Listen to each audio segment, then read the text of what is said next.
Glória a Deus, aleluia. Venho sem demora, conserve o que você tem, para que ninguém tome a sua coroa. Amém? Glória a Deus. Aqui Jesus está falando à igreja de Filadélfia, a igreja fiel, a igreja que estava na vontade de Deus, ali fazendo a vontade de Deus, e que o Senhor havia ali dito, que estaria fortalecendo eles, guardando eles e abençoando eles. Então falando, olha, eu venho sem demora, conserve o que tem, né, para que ninguém tome a tua coroa. E agora nós vamos estar lendo aqui, ou falando de Juízes 13. Queridos, acho que todo mundo aqui deve conhecer a história de Sansão. Se não conhece, já deve ter ouvido falar de Sansão em algum momento da sua vida, aí, da sua caminhada cristã. Amém? E o texto de Juízes 13, verso 1, começa assim: os filhos de Israel tornaram a fazer o que era mal aos olhos do Senhor, e por isso ele os entregou nas mãos dos filisteus durante 40 anos. Queridos, durante 40 anos, Israel estava oprimido pelos filisteus. E o texto aqui de Juízes 13, verso 1, começa dizendo que eles estavam nessa condição de estarem aprisionados, ou estarem subjugados, ou estarem sendo oprimidos pelos filisteus durante 40 anos. Eles estavam nessa condição porque eles haviam feito o que era mal aos olhos de Deus, porque eles haviam feito o que não era agradável a Deus, o que não era a vontade de Deus, porque eles tinham saído do propósito de Deus. Então, os filhos de Israel, quem eram os filhos de Israel? Era o povo de Deus, era o povo escolhido de Deus. E eles estavam vivendo uma situação nas mãos de um povo que não tinha nada com Deus, um povo que em algum momento aqui da história de Sansão é chamado de incircuncisos, ou seja, de pessoas que não tinham aliança com Deus, de pessoas que não tinham comunhão com Deus, de pessoas que não tinham uma ligação com Deus. Então, o povo que tinha uma comunhão, o povo que tinha uma aliança, o povo que tinha um conhecimento de Deus, estava nas mãos de um povo que não tinha nada com Deus, de um povo que não tinha ligação nenhuma com Deus. Não sei se você percebe nessa fala, o quão contraditório é isso. Para nós que conhecemos a Deus, para nós que temos Deus em nossos corações e o conhecemos, não de ouvir falar, mas de com Ele andar, o quanto é contraditório você falar assim, um povo que é chamado povo de Deus, está nas mãos, ou subjugado, ou escravo, ou escravizado, melhor dizendo,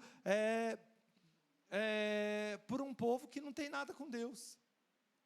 Porque para nós que conhecemos a Deus, nós sabemos que Deus é quem? Deus é forte, poderoso, Ele é poderoso para nos livrar, Ele é poderoso para nos curar, Ele é poderoso para fazer infinitamente mais do que a gente possa pensar ou imaginar. Deus é Deus, que quando brada nas nossas vidas, não tem nada que possa nos aprisionar.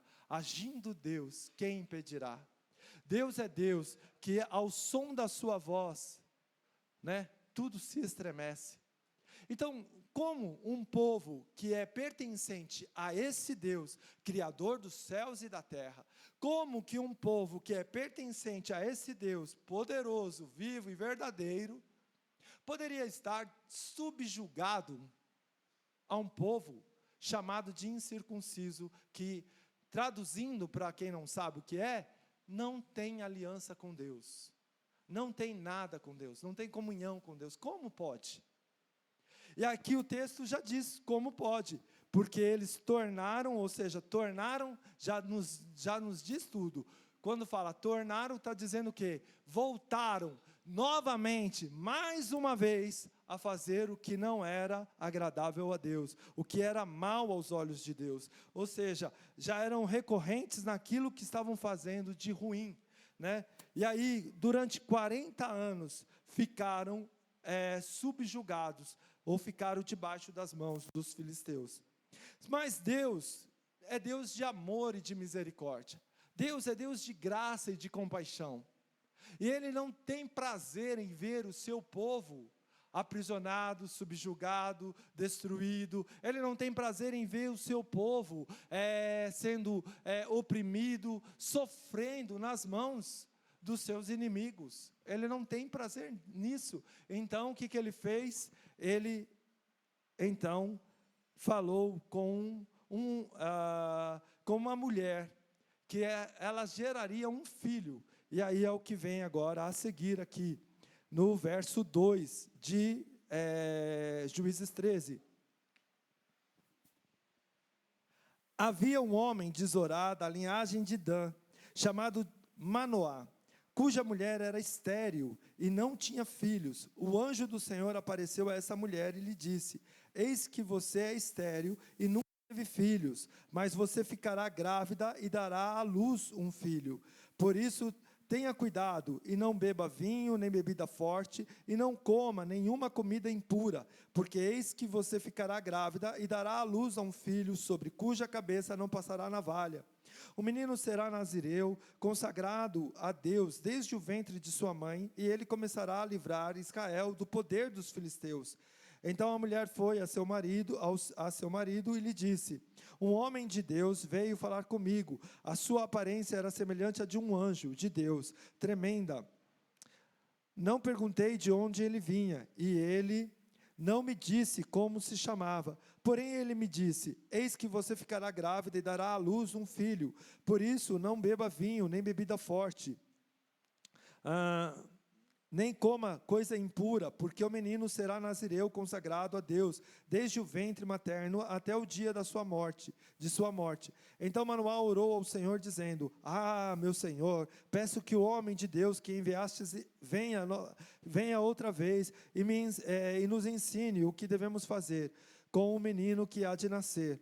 Deus ouviu a voz de Manoá, e o anjo de Deus veio outra vez à mulher, quando ela estava sentada no campo. Porém Manoá, o marido, não estava com ela. A mulher se apressou, correu e deu a notícia a seu marido. Ela lhe disse: eis que me apareceu aquele homem que falou comigo no outro dia. Então Manoá se levantou e seguiu a sua mulher. Quando encontrou o homem, perguntou: você é o homem que falou com esta mulher? Ele respondeu: sim, sou eu. Então Manoá disse: quando se cumprirem as palavras que você falou, qual será o modo de viver do menino e o seu serviço? O anjo do Senhor disse a Manoá: a sua mulher deve se guardar de tudo do que eu disse a ela. Não deve comer nada que procede da videira. Não deve beber vinho, nem bebida forte, nem comer nada que seja impuro. Ela deve observar tudo o que lhe ordenei. Então Manoá disse ao anjo do Senhor: permita-nos convidá-lo a ficar conosco. Queremos preparar um cabrito para você. Porém o anjo do Senhor disse a Manoá: ainda que você me convide, não comerei a sua comida. Mas se você preparar um holocausto, ofereça-o ao Senhor. Acontece que Manoá não sabia que aquele era o anjo do Senhor. Então Manoá perguntou ao anjo do Senhor: qual é o seu nome, para que possamos honrar você quando se cumprir aquilo que nos falou? O anjo do Senhor respondeu: por que você me pergunta pelo meu nome, que é maravilhoso? Então Manoá pegou um cabrito e uma oferta de cereais e os ofereceu sobre uma rocha ao Senhor Deus. E o anjo do Senhor fez algo maravilhoso enquanto Manoá e a sua mulher estavam observando. Aconteceu que, enquanto a chama que saiu do altar subia para o céu, o anjo do Senhor subiu nela. Ao verem isso, Manoá e a sua mulher se prostraram com o rosto em terra. Nunca mais o anjo do Senhor apareceu a Manoá, nem a sua mulher. Então Manoá ficou sabendo que aquele era o anjo do Senhor.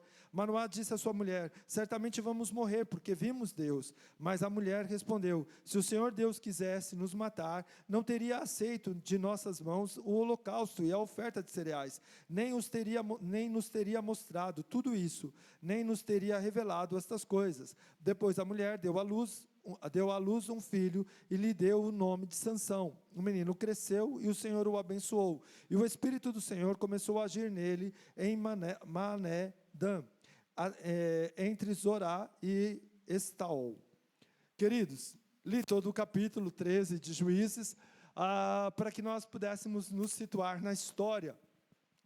A mulher de Manoá, esse homem, a mulher desse homem, né, ela era estéril, ela não poderia ter filhos, mas Deus, com misericórdia do seu povo, que já estava há 40 anos aprisionado, ou subjugado, melhor dizendo, pelo povo filisteu, teve misericórdia do seu povo.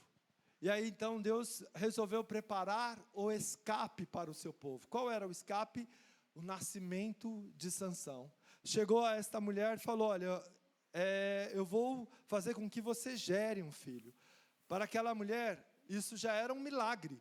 Uma mulher estéril, que não tinha filhos, estava ouvindo de um homem, que ela não sabia que se tratava de um anjo, que ela iria gerar um filho. E esse homem lhe deu instruções do que ela deveria fazer. Falou para que ela não tomasse bebida forte, enfim, porque essa criança seria consagrada ao Senhor. E essa criança seria uma criança a qual o Senhor iria usar para livrar a Israel. Essa mulher falou para o seu marido todas as coisas que aquele homem havia lhe dito, e o seu marido pediu ao Senhor que lhe desse a oportunidade de conversar com esse homem. E então, o Senhor, respondendo a Manoá, lhe deu a oportunidade. Queridos, contudo, o que eu quero que nós observemos deste texto é que o Senhor, aqui, traz um escape ao seu povo. Aqui o Senhor está trazendo um escape para o povo de Israel. E Ele está fazendo com que esse escape seja gerado. Sansão, então, anunciado por um anjo à sua mãe, de que ele seria gerado, de que ele nasceria, foi um homem que foi gerado com um propósito. Assim como nós somos gerados com um propósito, amém? Cada um de nós temos um propósito de Deus em nossas vidas. Deus nos deu um propósito como igreja. Deus também nos deu um propósito como pessoas individuais, amém? Você crê nisso? Só que Sansão, ele nasceu com um propósito, ele cresceu com esse propósito, certamente sua mãe e seu pai lhe ensinaram, lhe falou de todas estas coisas, lhe ensinou porque ele foi consagrado ao Senhor como nazireu, com voto do nazireato, e nesse voto, dentre outras coisas, ele não podia cortar o cabelo. E o Senhor, então, fez com que esse homem chamado Sansão tivesse algumas coisas as quais não era natural para o ser humano. Por exemplo, qual é a maior característica de Sansão? Sua força. Então Deus fez com que Sansão fosse um homem de sobremaneira forte, fisicamente forte. Não sei no físico, né, se ele era um homem musculoso, todo cheio, né, assim, de músculos. Não sei se ele era cheio de massa magra, né, que é o sonho de todos nós, né, sermos assim esbeltos. Não sei se ele era assim, mas ele era um homem forte. E a força dele não vinha do físico, da força física, mas era uma força física que vinha de Deus. Queridos, com tudo que esse homem deve ter aprendido de sua mãe, com tudo que esse homem deve ter aprendido de seu pai, com tudo que deve ter sido ministrado pelo próprio Senhor a ele, na narrativa seguinte, no capítulo 14, nós vemos que esse homem, agora crescido, ele tem uma decisão na vida dele. No capítulo 14, ele tem uma decisão na vida dele, e que essa decisão, a primeira coisa que a gente ouve falar de Sansão, depois que ele cresceu, está no capítulo 14, e é uma decisão que era contraditória a tudo aquilo que Deus havia chamado ele. Qual era essa decisão? Ele resolveu se casar com uma mulher filisteia. Ou seja, ele resolveu se casar com uma mulher do povo que estava oprimindo ao seu povo. Ele resolveu se juntar com uma mulher que era definitivamente tudo o que os seus pais não queriam para ele. E aí ele fala ainda para o seu pai, que o seu pai deve ir falar com a família daquela moça, de que ele quer se casar, de que Sansão quer se casar com aquela moça. E Manoá fala para ele: ei, por um acaso, dentre as mulheres aqui de Israel, por um acaso aqui dentre os seus parentes, por acaso aqui, não tem nenhuma mulher que pudesse te servir? Tem que ser uma incircuncisa. Então ele usa exatamente esse termo. Tem que ser uma incircuncisa.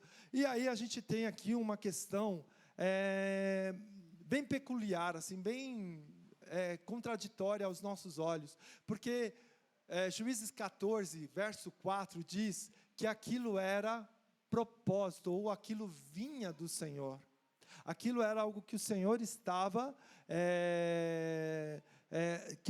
era algo em que o Senhor estava. Né? Aqui, olha, mas o seu pai e a sua mãe não sabiam que isto vinha do Senhor, 14:4 de Juízes, pois este procurava ocasião contra os filisteus, porque naquele tempo os filisteus dominavam sobre Israel. Queridos, é engraçado, porque isso me levou a um tempo grandioso de meditação. Falei, como assim vinha do Senhor que esse homem se juntasse com uma mulher filisteia? Será que Deus não tinha outras maneiras de trabalhar na vida, através da vida de Sansão? E a conclusão que eu chego, irmãos, é que Deus conhece os nossos corações, e Deus conhece a nossa índole, Deus conhece as nossas fraquezas, Deus conhece as nossas escolhas, Deus sabe por que caminho nós vamos andar, e Deus vendo a tão grande debilidade do caráter de Sansão, Deus vendo que Sansão era um homem tão fraco dentro daquilo que ele havia sido chamado, que Sansão era um homem tão fraco dentro do propósito ao qual Deus havia colocado ele, então resolveu usá-lo dentro das suas fraquezas. E nisso talvez eu entendo quando Deus fala que o poder de Deus se aperfeiçoa nas nossas fraquezas, Deus falando isso a Paulo. Porque Deus permitiu, e até disse que vinha dele, que Sansão se casasse com uma mulher filisteia, que estava ali na região de Tímina. E aí então, ele se casou com essa moça, aí teve toda uma questão lá de contar um enigma aos filisteus. Essa moça, com medo da ameaça que os filisteus fizeram a ela, ficou lá na orelha de Sansão: me conta qual é a resposta do enigma, me conta qual é a resposta do enigma. Tinham 7 dias para que os filisteus lhe respondessem, e ela ficou ali, até que então Sansão contou. E aí nós vemos, já começamos a ver uma outra característica de Sansão. Ele era um homem que se deixava vencer pelo cansaço. Ele tinha uma debilidade no seu compromisso, uma fraqueza no seu caráter com Deus. E ele tinha também uma outra questão, que ele se deixava vencer pelo cansaço. Porque aqui nós temos o primeiro relato de que ele contou algo que não deveria contar à sua mulher, porque ela ficou ali, que nem uma goteira na orelha dele. E aí essa mulher foi e contou aos filisteus o enigma, e aí logo ele entendeu que os filisteus conseguiram decifrar o enigma, porque a mulher dele havia contado. Aí ele até fala: se vocês não tivessem ouvido da minha cordeirinha lá, a resposta vocês não saberiam. E aí o que acontece?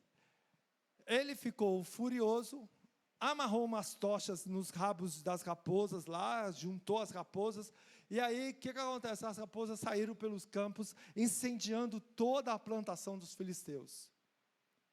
E como os filisteus eram pessoas muito gente boa, não eram pessoas maldosas, graças a Deus, eram pessoas assim, cordiais, né, com tudo, né, tratavam tudo com diplomacia. Eles foram lá, botaram fogo na mulher de Sansão, que era filisteia, em toda a sua família. Botaram fogo na mulher e em toda a sua família, assim diz o texto. Era uma coisa assim, né, difícil de você imaginar, né? E aí então, Sansão ficou furioso. E aí o que acontece? Os filisteus foram até os judeus, até o povo de Israel. E aí chegou ali e falou: entrega-nos a Sansão, porque vocês não sabem que nós temos poder sobre vocês, que vocês estão nas nossas mãos, então entrega-nos a Sansão. Ou seja, ou vocês nos entreguem a Sansão, ou vocês vão sofrer as consequências. E aí então o povo de Israel, com medo das ameaças dos filisteus, porque eles estavam subjugados, eles estavam escravizados pelos filisteus, se juntou em 3.000 homens, numa comitiva de 3.000 homens, e foram falar com Sansão. Você não sabe que os filisteus têm poder sobre nós? Por que você vai afrontar? Por que você fez o que fez com eles? E aí Sansão responde: mas eu não fiz nada com eles que eles não tenham feito antes comigo. E aí então aqueles homens falam: olha, permite-nos te amarrar e entregar você para os filisteus. Ele fala: se vocês prometerem que não vão me matar, eu permito que vocês me amarrem e me entreguem aos filisteus. E aí assim foi. Amarraram a Sansão com 2 cordas novas e o levaram até os filisteus.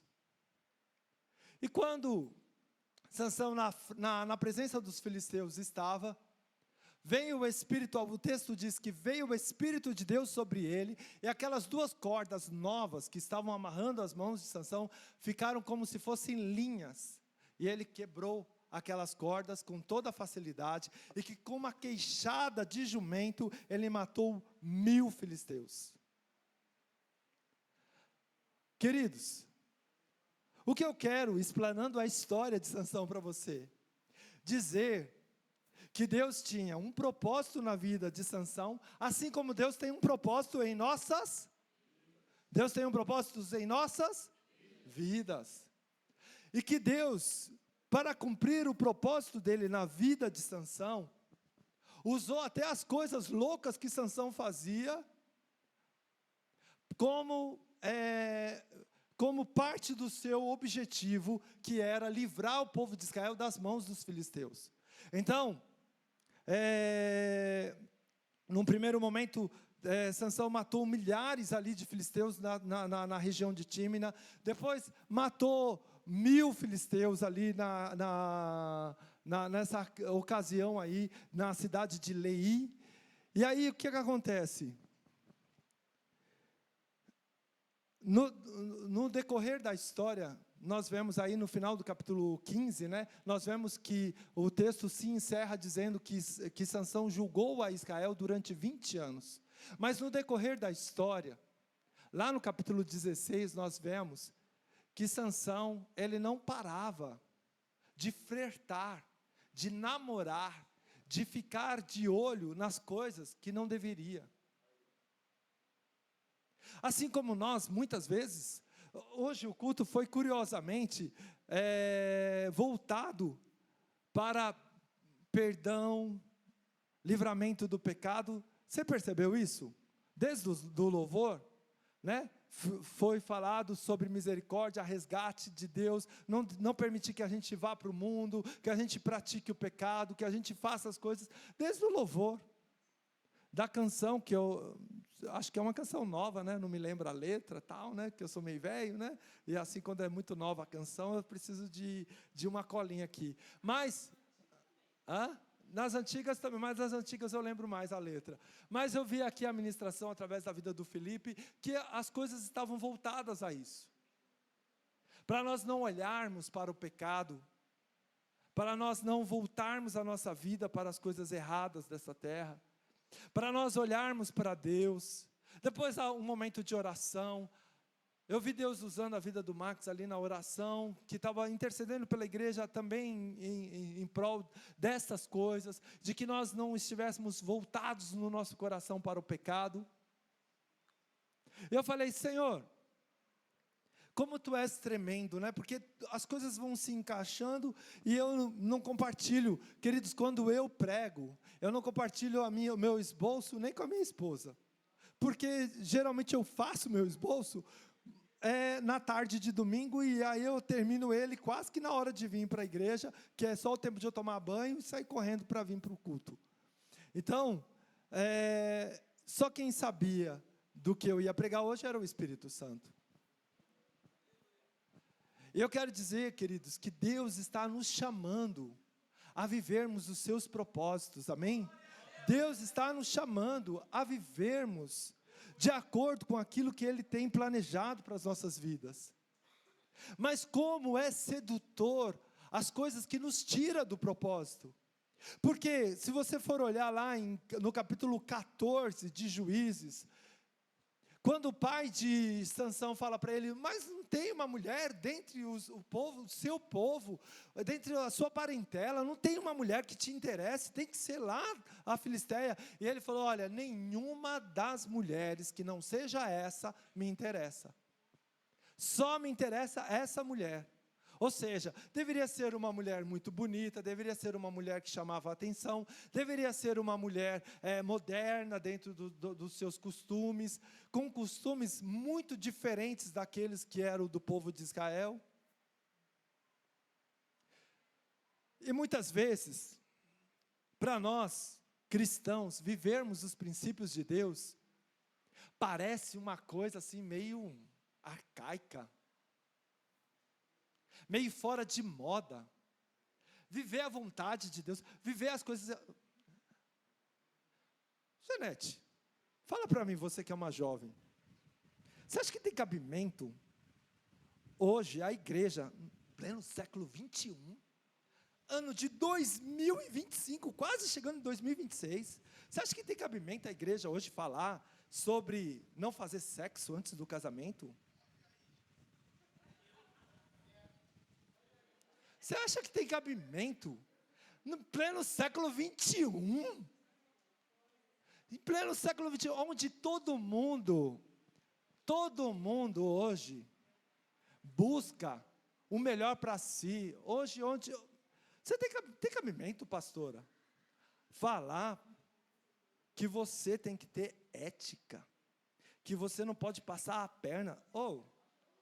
Se eu não for esperto, outro vai ser esperto comigo. Você acha que em pleno século 21 tem cabimento você ficar falando sobre ficar na igreja? Não. Eu vou deixar de ir numa balada para estar na igreja? Pleno século 21, falar que eu não posso dar uns tragos aí, sei lá como que fala aí, tomar um gorozinho, sei lá, no meu tempo era tomar um gorozinho, né? Sei lá, hoje, né? Tenho 51, irmãos, não tenho mais o linguajar dos jovens, né? Olha aí, o irmão já até relacionou a minha idade aos 51 lá, que não deve, entendeu? Não sei esse daí. Queridos, em pleno século 21, você falar de coisas, falar de santidade. Priscila, me fala aqui. Fala, você que é mais jovem do que eu. Me fala, me conta. Bem mais jovem. Bem mais jovem. Me conta aqui, Priscila. Me fala, me dá um conselho aqui. Você acha que está certo, em pleno século 21, falar que o jovem não pode catar quantas minas ele quiser? E as meninas, que hoje é direitos iguais, não pode catar quantos caras quiser? Afinal de contas, tem que experimentar, para poder saber qual é o melhor. Em pleno século 21, falar em ficar dentro de uma igreja, ao invés de ficar numa balada. Falar que o cristão, em pleno século 21, Luana, me dá, você é a menina mais nova, que de todos que eu abordei aqui, você é a mais jovem. Então você vai me dar um conselho agora, a jovenzinha, me fala, tá certo, em pleno século 21, tá certo, em pleno século 21, falar para vocês que são tão jovens, que tem que orar, que tem que ler a Bíblia, tem que buscar a palavra. Tá certo isso, Luana? Me dá um conselho. Eu vou tentar seguir, vai, me dá um conselho. Fala, tá certo isso? Hã? Para você tá certo? Tá certo, deixa assim a resposta. Ai, caramba, ai, misericórdia. Ai. Ai, olha aí, Jesus. Eu até fiquei vermelho por ela. Queridos, mas é exatamente isso, irmãos. Às vezes, a gente olha para o nosso povo, a gente olha para aqueles que estão ao nosso redor, a gente olha para os nossos, como algo desinteressante, como algo que não é interessante, como algo que não é bom. Ah, aquela igreja só fala de oração. Ah, aquela igreja só fala de ler a palavra. Ah, tem uma meia dúzia de jovem lá que é tudo abitolado. Tem uma meia dúzia de jovem lá que é fanático. É tudo assim, ó, da viseira. Não tem visão, não enxerga as coisas boas. Sansão estava assim, com aquela mulher de Tímina. Os meus olhos estão só para essa filisteia. Agora, conjecturando eu estou conjecturando, o texto não fala, mas eu estou falando com as minhas conjecturas. Talvez ele tenha pensado, né? Essa aqui é bonitona, se veste bem, é moderna, fala bem, faz não sei o quê, faz aquilo. As mulheres lá hebreias não querem saber do que essa quer saber. Então é essa aqui que eu quero. Queridos, para os olhos físicos dele, para os olhos carnais dele, era o mais saudável. Porque a gente vai ver isso também lá no fim da história dele, já caminhando para o fim da nossa história aqui também.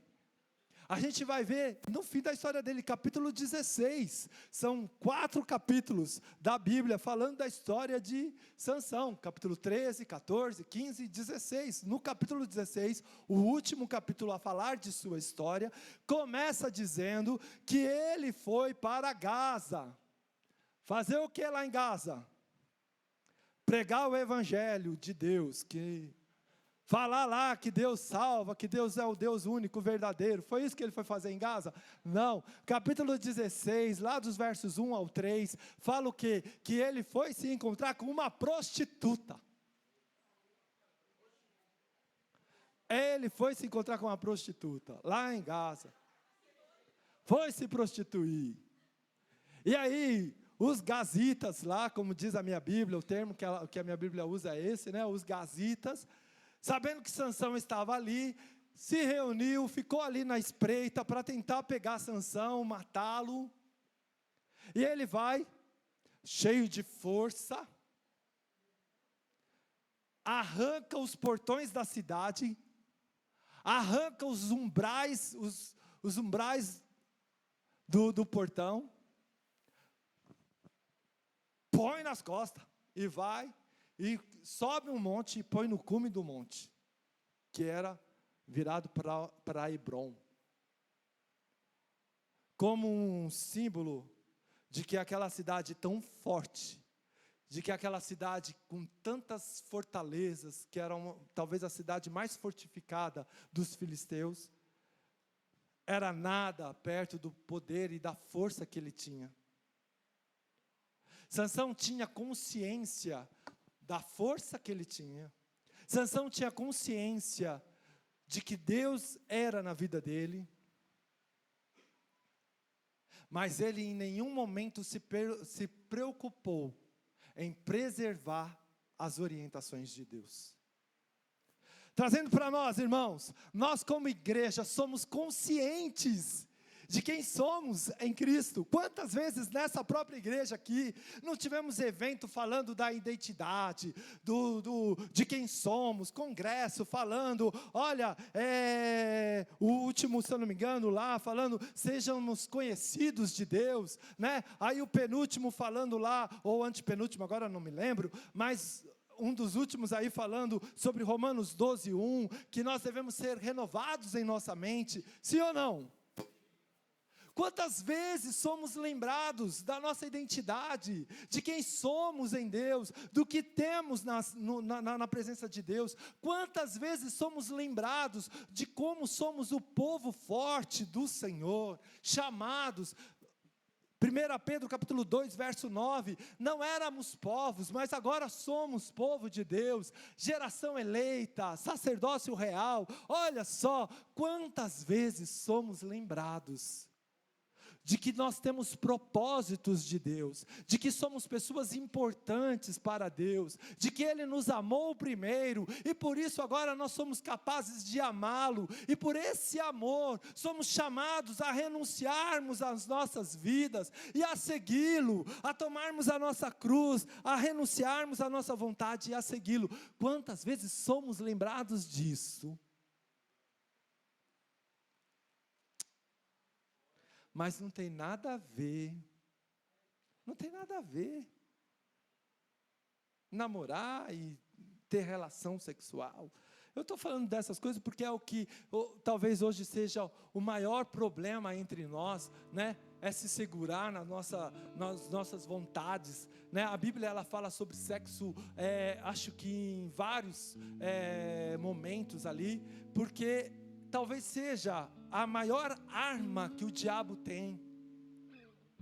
A maior arma, mas não é só isso não, irmãos. Tem muitas outras coisas, que não é só o sexo fora do casamento.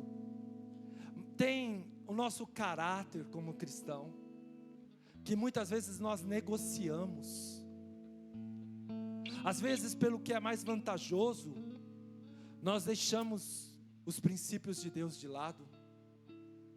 Às vezes, somos tão rígidos no nosso caráter, às vezes somos tão rígidos nos princípios de Deus, mas quando a língua coça para fazer uma fofoca, eita, misericórdia, quem é o alvo da fofoca que se cuide. E o pior de tudo isso, irmãos, que muitas vezes o pastor é o alvo, né? Porque, olha, pastor é a vitrine, né? Mas queridos, não é só fofoca, não é só um caráter duvidoso, não é só sexo. São muitas outras coisas que muitas vezes nós negociamos. Para o povo de Israel, era pecado tomar vinho? Era pecado tomar vinho para o povo de Israel? Era pecado? Mas para Sansão era. Para Sansão era errado, embora para o povo não fosse.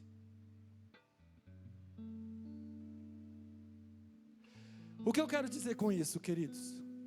Que tem coisas que às vezes Deus fala conosco, que não devemos fazer, mas a gente fala, mas isso aqui não é pecado, mas se Deus te falou para não fazer, por que você está fazendo?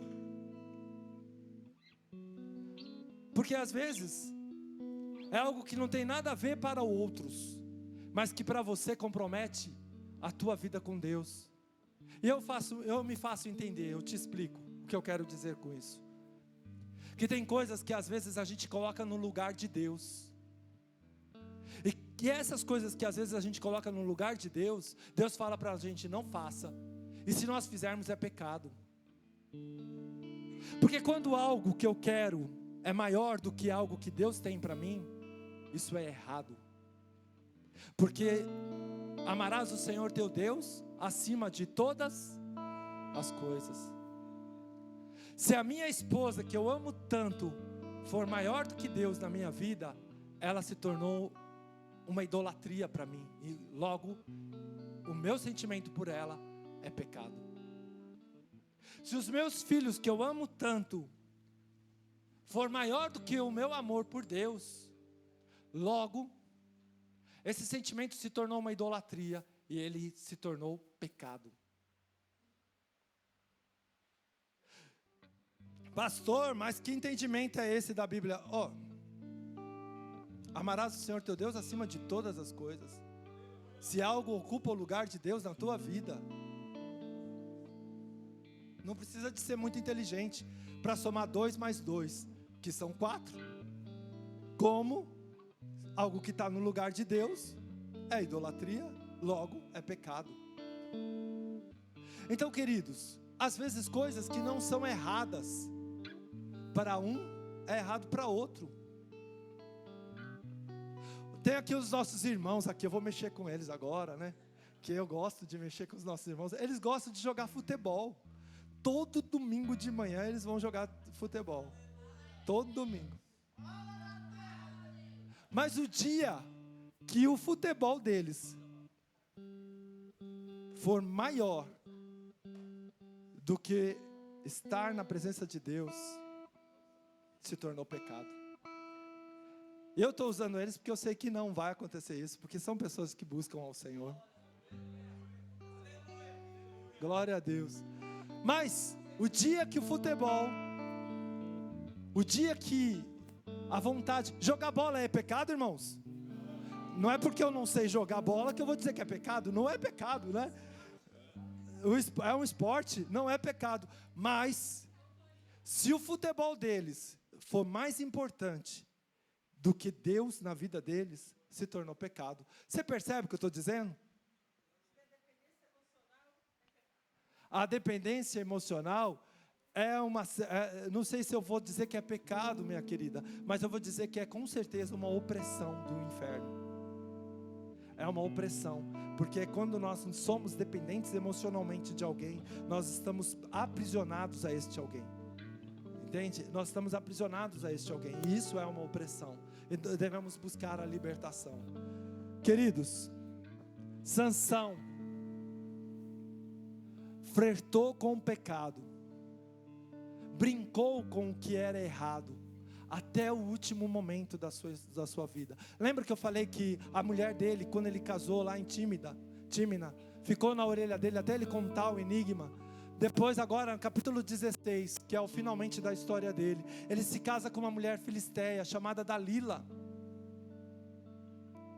E essa mulher, ela foi convidada pelos filisteus a descobrir da origem, qual era a origem da força de Sansão. E então, recebendo a proposta de um dinheiro, se ela descobrisse, ela ficou ali no pé de Sansão, falando: ei, da onde vem a tua força?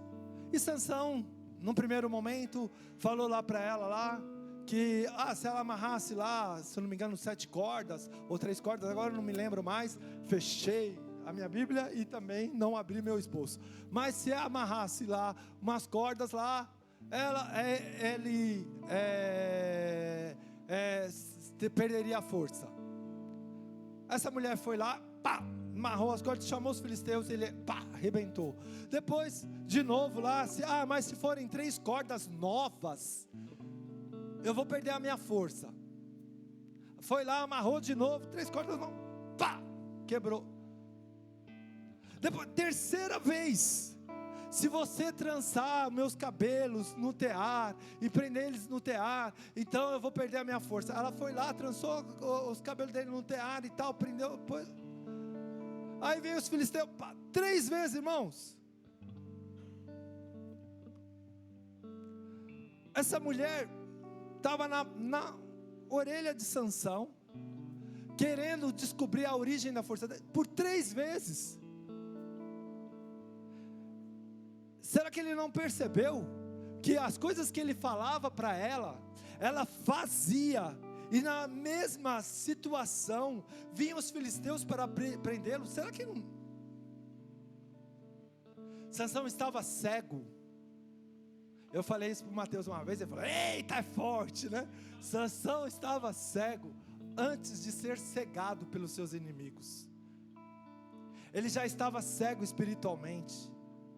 Porque quando a gente brinca com o pecado, quando a gente não liga para a nossa vida espiritual, quando a gente fica aí com essa coisa de ser moderno, e se esquece que a maior modernidade da vida são os princípios de Deus, porque é o mesmo ontem, o mesmo hoje e o mesmo eternamente.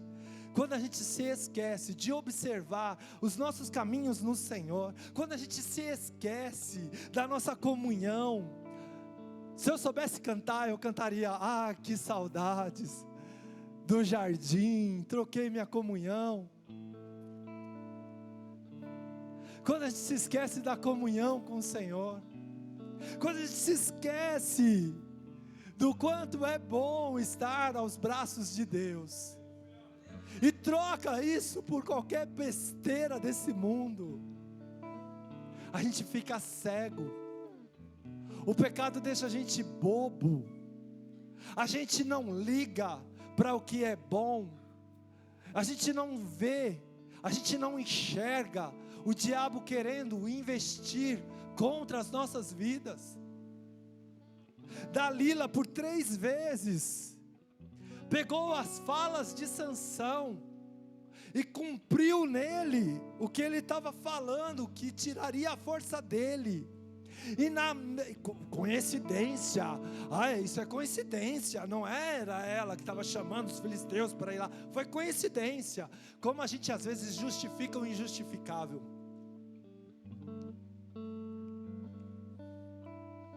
Aí essa mulher, fazendo o que estava fazendo, sabe o que ela falava ainda para Sansão, quando não dava certo? Você não me ama, você está de zombaria comigo, você está zombando da minha cara, você não me ama. Quando o pecado te escraviza e faz de você uma peteca, ele zomba da tua cara e ainda tem razão sobre você, quer ter razão sobre a tua vida. Guarda o que tens. Apocalipse 3:11, a abertura desta ministração: eu venho sem demora, guarda o que tens. É tão precioso o que nós temos. Sansão nasceu com o propósito de levar a libertação ao povo de Israel. Deus deu para ele uma força que nenhum homem na face da terra jamais teve. Nem nos tempos antigos, anteriores a Sansão, nem nos tempos de Sansão e nem até os tempos de hoje, nunca se ouviu dizer de um homem que tivesse a força que Sansão tinha. Deus deu para ele algo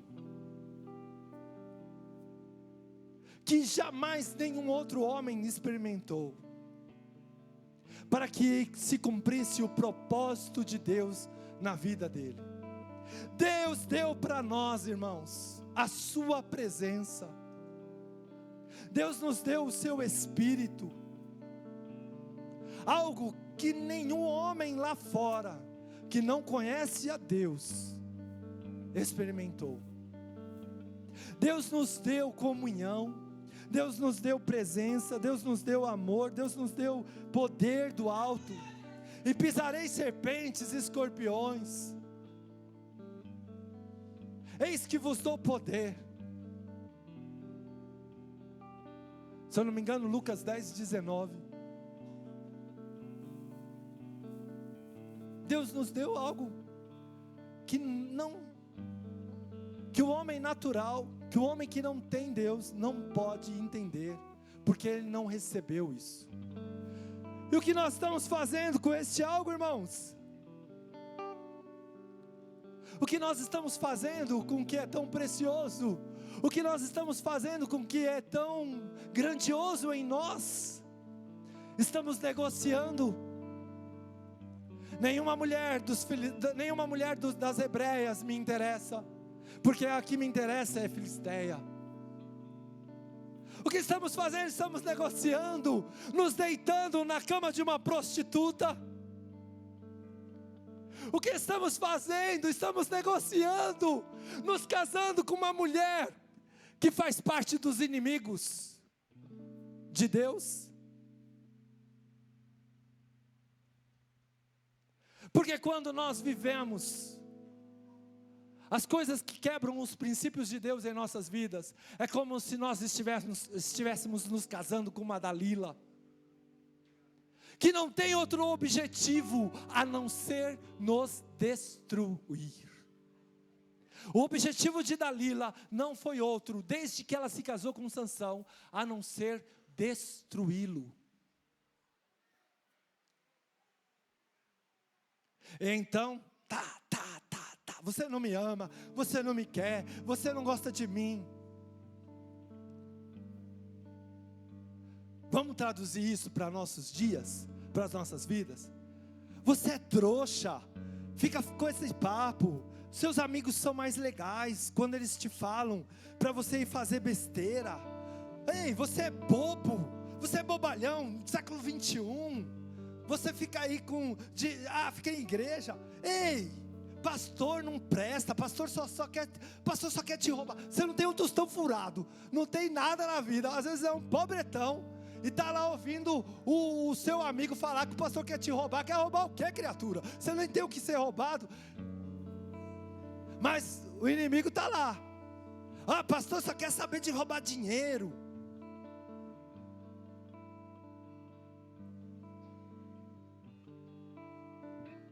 Não estou falando que vocês são pobretões.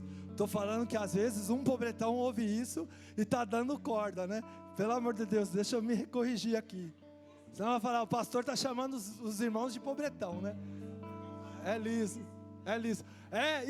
Ixi, o Elton está no culto. Eu vou ouvir, um ano eu ouvi falar da calça jeans, agora eu vou ouvir do pobretão. Mas, às vezes tem lá o cara, tem um tostão furado. Liso de tudo, né? Liso. E está lá preocupado do pastor roubar o quê? Não tem o que ser roubado. Percebe? Dalila estava na orelha de Sansão. Assim como as coisas da vida ficam na sua orelha. Não tem nada a ver. Seu pai é um careta quando ele te fala para você ir para a igreja. Sua mãe não sabe o que fala. Seu pai é um habitolado. Sua mãe é uma careta habitolada. Pastor é tudo picareta. O inimigo ele sempre vai nos seduzir, ridicularizando aquilo que nos faz resistir. O inimigo ele sempre vai nos seduzir, ridicularizando aquilo que nos faz resistir. O inimigo ele tenta ridicularizar a nossa fé. Eu conversando com um amigo meu, com um colega meu, que não é cristão. Aí eu falando para ele assim, vai lá na igreja lá fazer uma visita e tal, né? E eu não tinha falado para ele que era o pastor da igreja. Mas alguém chegou, porque não adianta você querer esconder também nada, né? Tudo vem à tona. Aí alguém chegou enquanto eu estava conversando com ele e já logo chamou, pastor. Eu falei, criatura de Deus, o meu nome não é pastor, o meu nome aqui é Torbitone. Aí, falou, não, mas eu acho o seu nome muito difícil, eu prefiro te chamar de pastor. Eu falei, tá bom, vai. Aí o meu amigo que eu estava conversando, o colega com quem eu estava conversando, ele virou para minha cara e falou assim, você é pastor? Eu falei, sou pastor. Vai me falar que você é o pastor lá da sua igreja lá. Eu falei, eu sou o pastor lá da igreja lá. Aí ele começou, você está querendo que eu vou lá para a sua igreja para você me deixar também com os bolsos furados? Você vai meter a mão no meu bolso? Vai me roubar? Não sei o que, falou em tom de brincadeira. Aí eu me irritei com ele, porque eu sou um cara irritado, irmãos. Eu tenho que confessar isso diante de toda a igreja. Eu sou um cara irritado, meus filhos que o digam, né? Eu tenho que usar o domínio próprio o tempo todo. Mas aí eu me irritei com ele, que ele ficou me enchendo a paciência com essa história de que eu estava querendo pegar o dinheiro dele. Eu falei assim, ô filho, é impressão minha ou você é mais duro do que eu? Você é um pobre, meu filho, que não tem nem onde cair morto. Eu vou roubar o que de você, meu filho? Aí ele falou que eu estava esnobando ele, que eu estava humilhando ele. Aí eu peguei e falei para ele assim, eu vou aprender essa história do liso. Eu vou aprender isso aí. Aí ele pegou e falou assim, agora você é crente desse jeito?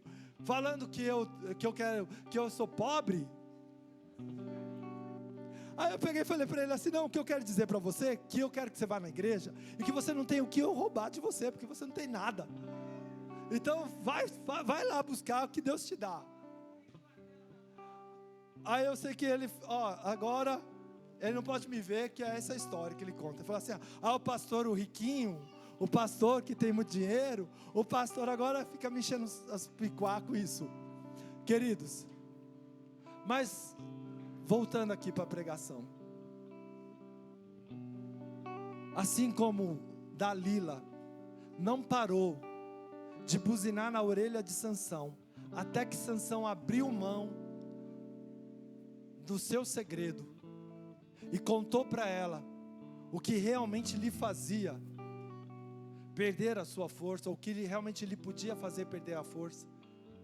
Percebe que a terceira coisa, as duas primeiras que ele falou para Dalila, não tinha nada a ver com o seu cabelo, mas a terceira, ele já chegou perto daquilo que realmente ele não poderia fazer. Falou dos seus cabelos, se ela teasse com tear, se ela trançasse com tear, aliás, e tal, não sei o que. Olha, já chegou perto daquilo que ele não deveria ter falado para ela. Quando a gente se aproxima do que é errado, irmãos, muitas vezes a gente vai cheio de reservas. Não, eu vou lá em tal lugar, eu vou fazer tal coisa. Eu vou lá em tal, vou lá na balada. Eu vou lá não sei na onde. Eu vou lá, mas não tem nada a ver. Não, eu só vou lá, eu não vou fazer nada que esteja errado. Eu não vou. As duas primeiras coisas que Sansão falou para Dalila também não tinha nada a ver com o seu cabelo. Mas conforme ela ia insistindo, conforme ele estava ali sendo enredado pelo que era errado, ele foi abrindo cada vez mais mão do que ele não poderia. Meu cabelo, se você tear, já chegou mais perto da sedução do mal. E aí por fim ele falou para ela, se ela cortasse o cabelo dele, se passasse navalha no cabelo dele, ele perderia a sua força. Fique de pé em nome do Senhor Jesus. Quando Sansão falou isso a Dalila, quando Sansão falou a Dalila que se ela passasse a navalha nos cabelos dele, ele abriu mão dos seus princípios, ele abriu mão da presença de Deus. Então ela passou a navalha nos cabelos de Sansão e chamou os filisteus novamente. E Sansão, como das outras vezes, achou que teria a força, achou que teria o poder de Deus sobre ele e que ele se livraria dos seus inimigos. Mas o texto da palavra de Deus diz que a presença de Deus já não estava mais em Sansão.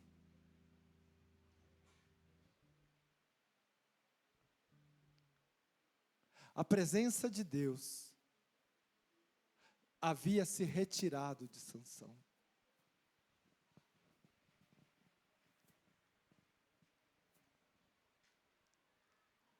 Pastor, eu vou na balada, não tem nada a ver. Eu falo às vezes algumas besteiras, tem umas conversas meio zoadas assim, mas não tem nada a ver. Eu conto umas piadas sujas, mas não tem nada a ver. Pastor, eu tomo uns gole aí de umas bebidinhas aí, mas não tem nada a ver. Pastor, eu fumo aí, agora não sei qual é o termo que usa, né? Mas eu uso narguile, não tem nada a ver. Jogo no tigrinho, não tem nada a ver. Pastor, às vezes eu até puxo aí fumo uma maconha, sei lá qual é o termo que usa também. Dou uns tragos. Às vezes pastor, às vezes até uma farinha eu gosto às vezes de dar uma cheirada. Uma erva. Mas não tem nada a ver, pastor. Pastor, Tô com uma menina aí, tô com uma mina aí que não é nem crente. Na verdade, não precisa ser até não, só não ser crente. E ela tá me falando que ela não namora sem ter sem ter uma coisa a mais aí e tal. Ou o contrário também, eu estou com um cara aí, pastor, que o cara não é crente, mas ele está forçando a barra, porque ele quer as coisas no tempo dele. Mas não tem nada a ver, né, pastor? É século 21. E aí quando você vai ver a presença de Deus já não está mais. Eu oro, mas eu não sinto que Deus está me ouvindo. Eu jejuo, mas eu não sinto que Deus está recebendo. Eu canto, mas já não sinto mais o meu coração arder. Pastor, eu já não sinto mais nem vontade de estar na igreja. Estar na igreja é um sacrifício. O que antes era um prazer, o que antes era uma alegria, o que antes era um anseio, agora é um sacrifício. Eu me arrasto,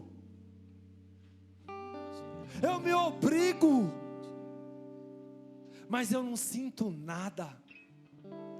A pregação não fala mais comigo. Os louvores são chatos. Eu não vejo sentido de estar na igreja. É sempre a mesma coisa. É sempre a mesma coisa. As meninas da dança dançam, o louvor canta. Já sei, vai ter a liturgia, vamos falar lá uma palavra, aí depois o louvor vai ficar lá cantando. Se o Felipe estiver inspirado, vai passar das horas, né? Se não, vai entregar lá.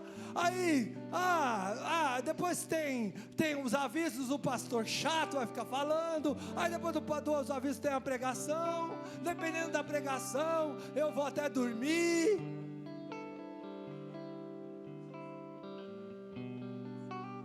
É sempre a mesma coisa. Quando eu acho que o culto é sempre a mesma coisa, é porque o que faz o culto ser diferente já não está mais em mim. Quando eu acho que o culto é sempre a mesma coisa, é porque o que faz o culto ser o culto já não faz mais parte da minha vida. Eu já estou vazio e não quero me dar conta de que estou vazio. Eu já estou vazio e já não quero admitir que estou vazio. Sansão não tinha a presença de Deus, já não tinha mais a presença de Deus, mas ele agiu como quem tinha.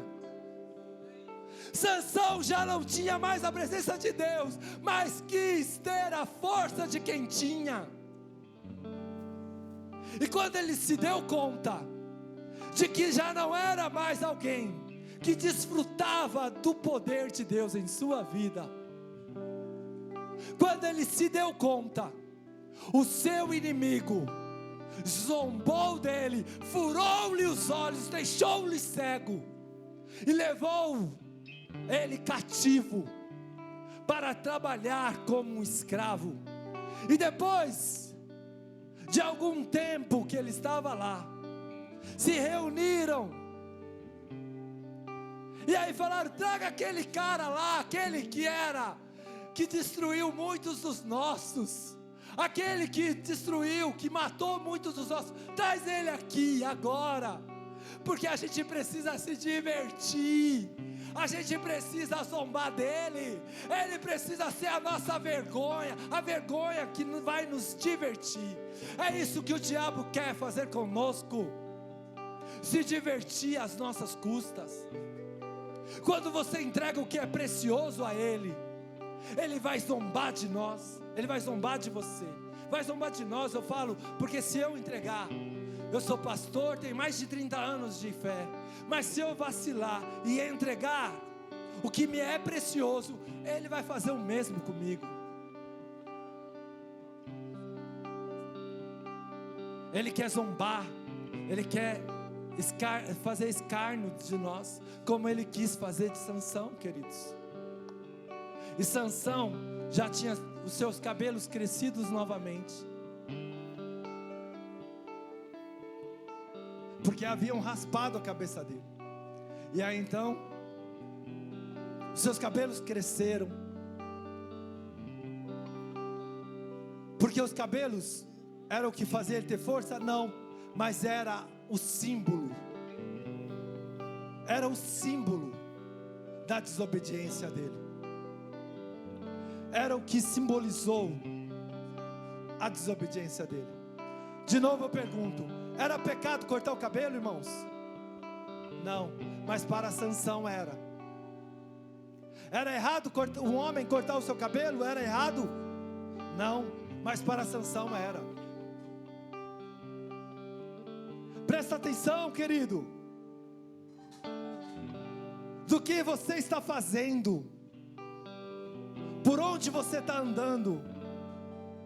Não é se é pecado ou não, é se isso é o que Deus quer que você faça ou não, se isso está glorificando a Deus ou não. Porque quando o que nós queremos não glorifica a Deus, independente de ser ou não pecado para outros, é pecado para mim. Porque se eu não sou capaz de renunciar o que não glorifica a Deus, por amor de Deus, então eu não sou capaz de ser chamado filho de Deus, eu não sou capaz de ser chamado servo de Deus, eu não sou capaz de ser cheio de um poder e de uma unção, porque eu simplesmente não amo a Deus mais do que aquilo que me afasta dele. E isso aconteceu com Sansão. E então ele ora ao Senhor: Senhor, me dá pela última vez a força de puxar essas colunas e de fazer com que esse palácio caia por terra, e que com eles todos morramos. E assim, Deus teve compaixão de Sansão, como Deus tem compaixão de nós, irmãos, e deu-lhe força. E a palavra do Senhor encerra a história de Sansão, dizendo que morreram muito mais, que Sansão matou muito mais na sua morte do que durante a sua história de vida. Cuidado, queridos, hoje nós vamos participar da mesa do Senhor. Guarda o que tens. Nada nessa vida vale mais a pena do que a presença de Deus. Os nossos desejos carnais não valem mais a pena do que os sonhos de Deus para nós. Os nossos prazeres não valem mais a pena do que o poder de Deus em nós. Pai, em nome de Jesus, nós te louvamos, nós te adoramos, nós engrandecemos ao teu nome. Muito obrigado, Senhor, porque a tua presença, Senhor, é real, porque o teu poder, Senhor, não nos permita estarmos cegos, Pai, pelo pecado, não nos permita estarmos, Senhor, seduzidos pelas coisas desta terra, não nos permita estarmos envolvidos, Pai, com as coisas que nos distanciam de Ti, com os falatórios, com as seduções, com as conversas, Pai, com as más conversas, Pai, com as amizades, Senhor, que nos tiram da Tua presença. Não nos permita, Senhor, estarmos, Senhor, sendo seduzidos e cheios, Pai, dos nossos próprios, Senhor, orgulhos, das nossas próprias vontades, Pai. Antes, Senhor, nos fortalece no Teu poder e no Teu amor, Senhor. Nos fortalece na Tua graça e na Tua misericórdia, Pai. Nos fortalece, Senhor, naquilo que é bom, naquilo que é perfeito, naquilo que é agradável, Pai, como diz Filipenses, Senhor, como falar ao povo de Filipenses, Senhor, que nisso pensemos, Pai. Faz-nos, Senhor, livres, não só dos nossos inimigos externos, como é o principado e as potestades, mas faz-nos livres do inimigo maior, que é a nossa natureza pecaminosa, Senhor. Faz-nos livres, Pai, para renunciar, Senhor, o que nos distancia de Ti. Faz-nos livres, Pai, para renunciar a nossa rebeldia. Faz-nos livres para renunciarmos, Senhor, às nossas revoltas contra a Tua palavra. Faz-nos livres para ouvirmos a Tua voz e não nos perdermos nas muitas vozes deste mundo.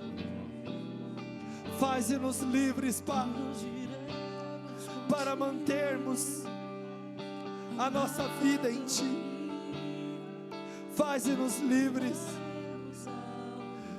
Livra-nos, ó Pai, e seremos livres. Liberta-nos e seremos livres. Sara-nos e seremos sarados, curados, Pai. Jeremias falou, Senhor, isso em sua oração, Senhor, para Ti, em seu ministério, Senhor, ele falara. E agora nós falamos a Ti, Senhor. Vem, ó Pai, vem, Senhor, e socorre-nos. Vem, Senhor, e cura-nos. Vem, Senhor, e livra-nos. Vem, Senhor, e faz em nós o Teu querer, a Tua vontade. Vem, Senhor. Vem, Senhor, e livra-nos do engano. Livra-nos da mentira. Vem, Senhor, livra-nos da sedução. Vem, Senhor.